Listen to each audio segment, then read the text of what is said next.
للشحات، الشحات بلمسه حلوه باصه خطيره قدام خطوره عرضيه وبتصوب الهدف.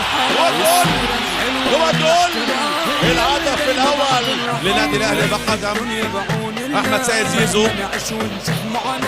زيزو الركنيه والعرضيه عاليه فوق راسيه قويه والهدف جول بن رمضان. الكره بطريقه خطيره، زيزو العرضيه الجميله يفوت تصويب والهدف. الله الله الله الهدف الثالث لسليمان الخطير. لسه مع كره عاليه علي ومحمد هاني عاوز يعدي، لسه في خطوره. علي سليمان في الجبهه اليسرى، علي يلعب عرضيه خطيره جدا وبالراس والهدف.